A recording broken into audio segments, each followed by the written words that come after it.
Le décès de la reine Elisabeth II a permis une mise à jour des titres royaux. Le prince de Galles étant devenu roi, désormais tous ses petits-enfants devraient être appelés princes et princesses. Pour le moment, la situation d'Archie et de Lilibet, les enfants du prince Harry, n'a pas encore été tranchée. Le roi Charles III dispose du pouvoir d'attribuer ou non les titres royaux avec la mort de la reine Elisabeth II. L'ordre de succession et les titres royaux ont été mis à jour, tous, sauf ceux des enfants du prince Harry et de Meghan Markle, alors que tant petits-enfants du roi Charles III, ils pourraient prétendre au titre de prince et princesse, comme leurs cousins George, Charlotte et Louis. Il semble qu'une discussion ait eu lieu entre le père et le fils à ce sujet. La question est toujours en suspens. Les laisser choisir quand ils seront adultes. Le prince Harry ne veut pas se prononcer pour ses enfants selon une experte royale, Roya Nika. Une discussion aurait bien eu lieu sur ce sujet entre le prince Harry et le roi Charles III, quand ces derniers ont été réunis lors des funérailles nationales de la reine Elisabeth II. Comme le relate The Mirror, les titres ont tous été mis à jour sauf ceux de Archie et de Lilibet. À la mort de la reine, les enfants de Harry, Archie et Lilibet, automatiquement petits-enfants du souverain, sont devenus Sar et princes et princesses. Donc, ils ont ça maintenant, mais ils n'ont pas été mis à jour sur le site web royal avec leurs nouveaux titres.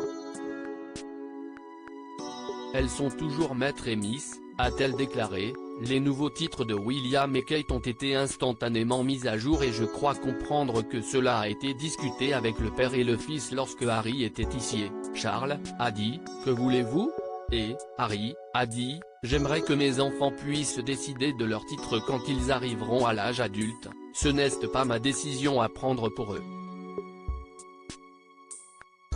Et nous ne pouvons le faire que si nous gardons les titres. La décision finale revient au roi Charles III. Selon elle, ils ont les titres maintenant, mais si est à Charles de décider s'il leur permet de les garder, ou s'il émet des lettres patentes pour les supprimer, et ce n'est toujours pas résolu. Pour les experts, le moyen de les garder serait que Harry et Meghan Markle se plient au protocole lié au titre en question, un sujet épineux quand on connaît les personnalités des Sussex. Comme le relate The Mirror, il a été rapporté que le roi Charles pouvait offrir des titres à ses petits-enfants, mais non sans une mise en garde. Pour Katie Nicholl, auteur de The New Royals, le roi Charles III pouvait insister sur le fait que tous les titres donnés seraient assortis de conditions pour essayer de garder le couple californien sous contrôle, rapporte l'Express.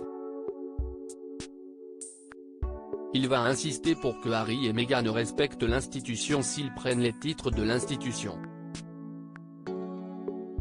C'est très important pour lui, a rappelé Katie Nicholl, insistant sur le fait que les titres comptent pour Charles et qu'il ne les distribuera pas librement.